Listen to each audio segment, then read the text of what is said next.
오늘 말씀은 누가복음 19장 28절에서 40절까지의 말씀입니다.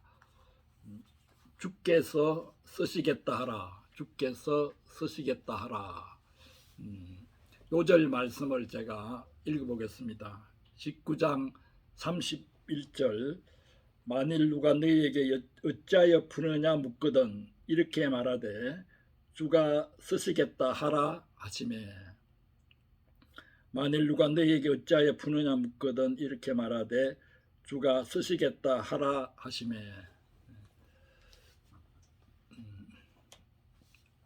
28절에 보면은 예수께서 이 말씀을 하시고 예루살렘을 향하여 앞서 가시더라고 했습니다. 여기서 이 말씀이라는 것은 11절에서 27절까지의 비유를 가리킵니다. 예수님이 왕권을 가지고 다시 오신다는 그 비유의 말씀입니다. 이제 예수님은 드디어 예루살렘 입구까지 오셨습니다. 누가복음에서 예수님이 예루살렘으로 올라가기로 굳게 결심하셨다는 대목이 나오는데 그것이 9장 51절입니다. 9장 51절에서 19장 28절까지 누가복음의 절반가량에 해당하는 부분이 예루살렘 여행에 해당합니다. 갈릴리에서 출발해서 예루살렘으로 오시기까지 예수님은 많은 사람들을 만나셨습니다. 그들의 인생 문제를 들으시고 그들의 문제를 말씀과 성령의 능력으로 해결해 주셨습니다. 그리고 제자들을 부르시고 세우시고 훈련시키셔서 쓸만한 일꾼으로 만드셨습니다. 또한 그 당시 종교 지도자들의 편견과 아집과 여러 가지 나쁜 간행들에 대해서 예수님께서 지적하시고 폭로하셨습니다. 이제 예루살렘에서 기다리고 있는 고난과 죽음을 의식하시고 그 고난과 죽음의 의미에 대해서 제자들에게 풀어서 말씀하셨습니다. 이제 예루살렘 입구까지 오신 예수님은 아마 만감이 교차했을 것입니다. 그 근방에 있던 베다니와 벳박에는 예루살렘으로부터 한 3km 정도에 떨어져 있는 지역입니다. 히브리 말로 벳은 집이라는 뜻이죠. 벳박에는 익지 않은 무화과의 집이다 하는 뜻입니다. 익지 않은 무화과의 집이다. 그리고 베다니는 가난한 사람들의 집이다 하는 뜻입니다. 이 이름들에서 알 수 있듯이 벳박에와 베다니는 예루살렘 변두리로 그렇게 넉넉하지 못한 동네였습니다. 그 근방에 감람원, 즉 올리브 가수원이 있는 산이 있었습니다. 흔히 감람산이라고 그러죠. 벳박이와 베다니 가까이 이르렀을 때에 예수님은 제자 둘을 맞은편 마을로 보내시며 이렇게 말씀하셨습니다. 그리로 들어가면 아무 사람도 타보지 않은 나귀가 매어 있을 텐데 그것을 풀어서 끌고 오라. 제자들은 예수님을 3년이 넘도록 따라다녔지만은 이런 종류의 심부름은 처음이었습니다. 남은 아기 새끼를 훔쳐오라는 말과 다름이 없습니다. 제자들이 당황해서 고개를 갸웃거리고 있자 예수님께서 그들의 마음을 아시는지 이렇게 말씀하셨습니다. 만일 누가 너희에게 어찌하여 푸느냐 묻거든 이렇게 말하되 주가 쓰시겠다 하라. 주가 쓰시겠다 하라. 이 말씀보다 더 근이 있는 말씀은 찾기가 힘든 것 같습니다. 나귀 새끼를 사용할 권리가 당연히 있는 듯한 말씀입니다. 이 건의를 힘입어서 두 제자가 맞은편 마을로 갔습니다. 과연 예수님이 말씀하신 대로 나귀 새끼가 메어져 있었습니다. 제 아들은 아마 예수님께서 맞은편 마을의 상황까지 흔히 깨뜨려 보시는 그 신비한 능력에 다시 한번 놀랐을 것입니다. 이런 능력은 성령의 은사로 말하면 지식의 말씀의 은사라고 합니다. 성령께서는 우리에게도 필요한 경우에 지식의 말씀의 은사를 주셔서 비밀스러운 일들을 알게 하십니다.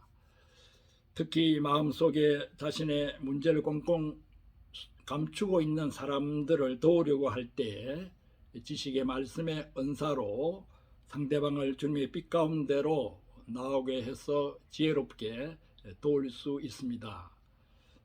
지난 주 정도에 저희 부부가 어떤 목사님을 만나서 함께 기도를 했습니다. 그 목사님은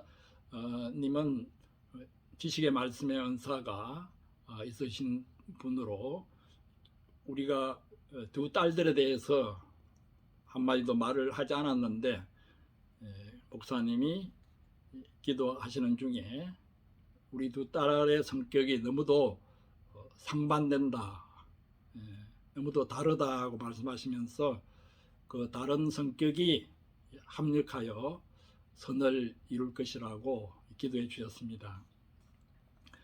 그런 중에 나를 위한 기도도 하시면서 어떤 기도가 제일 인상적이냐면은 내 인생의 고비마다 나를 신뢰해 주어 고맙다고 말씀하십니다. 그렇게 그 목사님이 기도 중에 말했습니다. 그 말씀을 듣고 저는 놀라고 또 한편 눈물이 났습니다.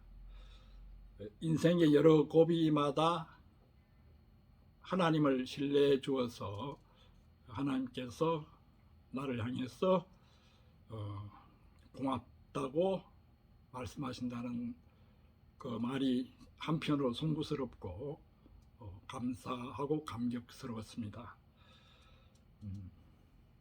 이와 같이 지식의 말씀의 은사를 통해서 여러 어려움 가운데 있는 분들을 도울 수 있습니다.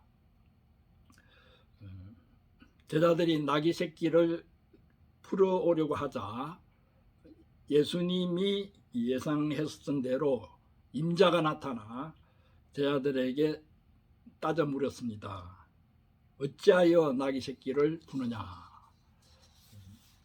그때 제자들이 예수님이 시키시는 대로 대답을 했습니다. 주께서 쓰시겠다고 하십니다. 여기서 33절에 임자라는 말과 34절에 주라는 말이 헬라어로는 같은 단어입니다. 그러니까 한 큐리오스 주인이 묻고 또 제자들은 그 큐리오스 주가 쓰시겠다 하라 그렇게 대답을 했습니다. 큐리오스가 임자, 주인, 주라는 뜻입니다. 나귀 새끼의 법적인 주인은 엄연히 33절의 임자입니다. 그 주인은 나귀 새끼에 대해서 소유권을 행사할 수 있는 합법적인 권리를 가지고 있습니다. 하지만 그 주인보다 더 큰 권리를 가지신 분이 있습니다. 만물의 주인이신 하나님이십니다. 하나님은 예수님에게도 동등한 권리를 주셨습니다. 에베소서 1장 20절에서 22절 말씀을 제가 읽어보겠습니다.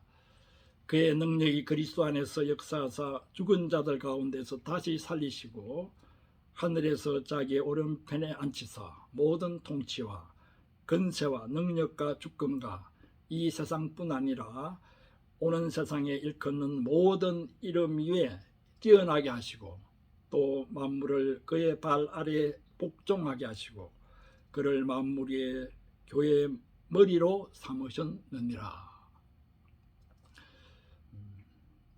이러한 예수님께서 쓰시겠다고 하면은 그 주인은 그 순간부터 자신의 소유권을 포기해야 합니다. 신앙생활이라는 것은 엄밀하게 말해 예수님이 우리에게 어떤 소유권을 요구하실 때 양보해 드리는 것입니다. 신앙생활이라는 것은 엄밀히 말해 예수님이 우리에게 소유권을 요구하실 때 양보해 드리는 것입니다. 예수님께서 우리 생활의 어떤 부분에 대해서 내가 쓰겠다고 하시면 그것을 기꺼이 내어놓는 것이 신앙생활이요 생활신앙입니다. 그런 점에서 예수님의 소유권을 제한하는 이기적인 신앙, 또한 복만 받겠다고 하는 기복적인 신앙은 경계해야 합니다. 물질적인 면에서도 주께서 우리의 물질을 언제든지 필요한 대로 쓰시도록 내어놓을 준비를 하고 있어야 합니다.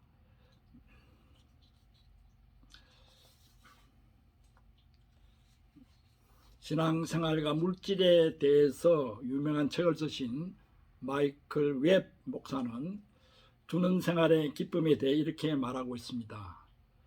기독교인이 기성교회에 헌금하는 것만으로는 주는 생활의 진정한 기쁨을 제대로 맛볼 수 없다. 주는 생활의 진정한 기쁨은 1:1 인격적 관계성 속에서 개인적인 차원에서 어떤 사람을 도울 때 비로소 맛볼 수 있는 법이다. 한국 교회를 보면은 일반적으로 교회에서 헌금을 많이 강조하고 11조를 강조하고 하다 보니까 각종 헌금을 교회에 바친 교인들은 오히려 개인적으로 도울 여력이 없어서 생활 속에서는 오히려 인색한 그런 경향을 보이기도 합니다. 교회에서도 헌금을 강조하기보다는 물론 필요한 헌금은 교회에서 또 필요로 하겠지만은 그러나 그 실생활에서 교인들이 주는 생활을 통해서 주님의 은혜와 축복을 누리도록 강조하는 그런 방향으로 나가야 할 것입니다. 이러한 자세를 가지려면은 주께서 쓰시겠다 할 때에 언제든지 내어놓을 수 있는 마음의 준비가 있어야 가능합니다. 주께서 쓰시겠다고 할 때 언제든지 내어놓기만 한다면 나만 손해를 보는 것이 아닌가 하는 생각을 하기 쉽습니다. 그러나 결코 그렇지 않습니다.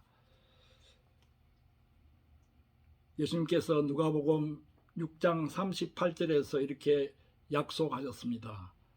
주라, 그리하면 너희에게 줄 것이니 곧 후이되어 누르고 흔들어 넘치도록 하여 너희에게 안겨주리라. 주라, 그리하면 너희에게 줄 것이니 곧 후이되어 누르고 흔들어 넘치도록 하여 너희에게 안겨주리라. 물질 생활의 축복에 관한 말씀들이 구약에서부터 시작해서 신약에도 많이 있지만은 물질 생활의 축복에 관한 말씀은 누가복음 6장 38절 이 약속의 한 말씀으로도 충분합니다.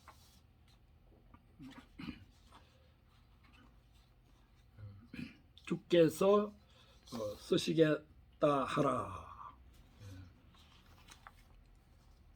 물질뿐 아니라 나의 재능, 능력, 은사 등 우리 몸 전체를 주님께서 쓰시겠다 하면은 산 제사로 드리는 것이 우리의 신앙 생활입니다.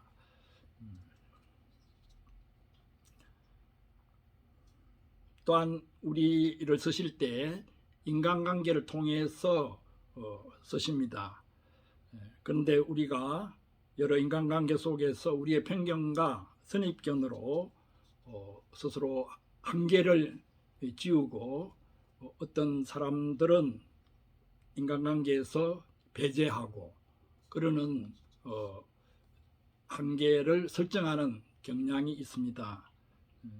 근데 주님께서 그 사람을 돕는데 나를 쓰시겠다고 하면은 그런 인간관계 한계까지도 뛰어넘어서 우리 자신을 드리고 그 사람과의 인간관계를 회복하고 그 사람을 돕는데 쓰임 받아 나가야 할 것입니다. 저는 하나님께서 이런 훈련을 하시도록 그동안에 인도해 주셨습니다. 그래서 지금도 교회에 나오다가 나오지 않는 분들을 생각할 때에 교회를 나갔다 떠나갔다 그렇게 생각하지 않습니다. 또 기도를 드릴 때 항상 그분들을 위해서 기도를 합니다. 기도 명단에는 그분들이 항상 담겨 있습니다. 오랜 세월이 지나다 보니까 오히려 교회에 나오지 않는 분들의 이름이 지금 교회에 나오는 분들의 이름 수보다 더 많이 있고 그 분들을 위해서 더 많이 교회에 나오지 않는 분들을 위해서 기도하는 시간이 더 많은 그러한 경우가 많습니다. 그런 훈련을 통해서 하나님께서는 그런 인간관계에 그러한 테두리, 울타리를 뛰어넘도록 하고 계십니다. 나에게 큰 상처를 주고 또 큰 울분을 자아내게 했던 그러한 대학 교수 생활에서의 그런 분들을 위해서도 저는 매일 끊임없이 기도합니다. 기도할 때에 그분들에 대한 미움과 그런 것들이 극복되고 인간관계의 그 울타리를 넘어서는 것을 처음 하게 됩니다. 그와 같이 인간관계 속에서 하나님께서 나를 쓰시겠다 할 때 언제든지 넣어놓을 수 있는 그런 마음 자세를 가지는 것이 유익합니다.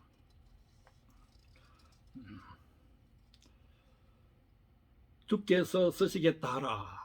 이 말을 들은 나귀 새끼 임자는 자신의 소유권을 예수님에게 넘겼습니다. 나귀 새끼 임자는 이미 예수님을 알고 있는 사람일 가능성이 많습니다. 제자 두 사람이 나귀 새끼를 풀어 끌고 예수님에게로 왔습니다. 그러자 제자들이 겉옷을 벗어서 나귀 새끼 위에 걸쳐서 임시로 안장을 만들었습니다. 그리고 예수님을 나귀 새끼 등에 태웠습니다. 나귀 새끼가 지나가는 길에도 제자들이 겉옷을 벗어 깔았습니다. 길에 겉옷을 깔았다는 것은 최대 존경을 표시하는 것으로 왕의 행차를 의미합니다. 그런데 왕이 나귀 새끼를 타고 온다는 것은 좀 어울리지 않습니다. 왕들은 대개 화려한 말을 타고 또 화려한 그러한 환영식을 받으면서 입성을 합니다. 예수님께서 왜 하필 나귀 새끼를 타셨겠습니까? 누가복음에는 설명이 없지만은 마태복음 21장 5절에는 그 이유가 나와 있습니다. 스가랴서 9장 9절 말씀을 인용하고 있습니다. 스가랴서 9장 9절 말씀입니다. 시온 딸에게 이르기를 너의 왕이 너에게 임하나니 그는 겸손하여 나귀 곧 멍에 매는 짐승의 새끼를 탔도다 하라. 예수님은 스가랴 선지자의 예언을 이루기 위해서 나귀 새끼를 타셨습니다. 나귀 새끼를 탔다는 것은 겸손을 뜻합니다. 왕은 왕이되 겸손한 왕으로 입성하십니다. 예수님은 자신의 겸손에 관해서 말씀하신 적이 있습니다. 수고하고 무거운 짐진 자들아 다 내게로 오라. 내가 너희를 편히 쉬게 하리라. 나는 마음이 온유하고 겸손하니 나의 멍에를 메고 내게 배우라. 그러면 너희 마음이 쉼을 얻으리니 이는 내 멍에는 쉽고 가벼움이니라. 마태복음 11장 29절 30절 말씀입니다. 세상의 왕은 백성들에게 멍에를 지우는 사람입니다. 백성들을 위한다고 하면서도 백성들을 부담스럽게 하기 일쑤입니다. 하지만 예수님이 우리에게 지우시는 멍에는 쉽고 가볍습니다. 예수님을 왕으로 모시고 그 멍에를 메고 예수님을 배우면 마음의 쉼을 얻습니다. 우리가 고삐 뿔린 망아지처럼 육신의 정욕과 안목의 정욕과 이생의 자랑을 따라서 방황하는 이유가 무엇이겠습니까? 그것은 우리 마음과 생활을 꽉 붙들어서 다스리는 왕이 없기 때문입니다. 그러나 아무나 왕으로 모실 수는 없습니다. 왕이 되기에 합당하신 분을 왕으로 모셔야 합니다. 온유하고 겸손하여 나귀 새끼를 타고 오시는 예수님은 우리의 왕이 되시기에 합당하십니다. 예수님만이 우리의 모든 것에 대해서 주께서 쓰시겠다 하라 하실 수 있는 분이십니다. 다른 왕들이 우리의 것을 쓰겠다고 하면 믿을 수가 없어서 내어놓을 수가 없지만은 온유하고 겸손한 왕이신 예수님이 쓰시겠다고 하면 나귀 새끼 임자처럼 안심하고 내어놓을 수 있습니다. 가난한 제자들은 내어놓을 것이 별로 없어 겉옷을 내어놓았습니다. 그리고 찬양하는 목소리를 내어놓았습니다. 제자의 온 무리가 자기의 본바 모든 능한 일로 인하여 기뻐하며 큰 소리로 하나님을 찬양하여 이르되 찬송하리로다. 주의 이름으로 오시는 왕이여 하늘에는 평하여 가장 높은 곳에는 영광이로다. 하늘에는 평하여 가장 높은 곳에는 영광이로다. 이 찬송은 예수님께서 탄생하시던 날 밤 목자들이 들었던 천사들의 찬송과 비슷합니다. 이렇게 찬송을 부르는 무리 중에 바리새인들이 눈을 부릅뜨고 예수님에게 항의했습니다. 선생이여, 당신들의 제자들을 책망하소서. 제자들은 지금 예수님을 왕으로 높이고 있는데 바리새인들은 예수님을 성생 정도로 여기고 있습니다.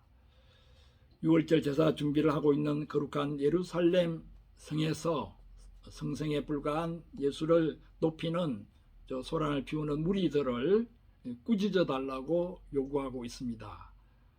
바리새인들은 예수를 따르는 무리들이 예수를 왕으로 높이며 어떤 시위나 반란을 깨하고 있지 않은가 의심했습니다. 예수님은 제자의 무리를 꾸짖기는커녕 그들의 찬송이 합당한 것으로 인정해 주셨습니다. 만일 이 사람들이 잠잠하면 돌들이 소리 지르리라. 예수님은 찬양을 받으시기에 합당한 왕이십니다. 그분만이 우리의 모든 것을 쓰실 수 있는 분이십니다. 그분이 주께서 쓰시겠다 하라 할 때에 우리는 우리의 소유권을 포기하고 그분에게 내어 드려야 합니다. 이러한 마음의 결단을 오늘 말씀을 통해서 새롭게 다지는 은혜가 있기를 기도합니다. 아멘. 다 같이 오늘 말씀을 새기면서 묵도를 드리겠습니다. 기도하겠습니다.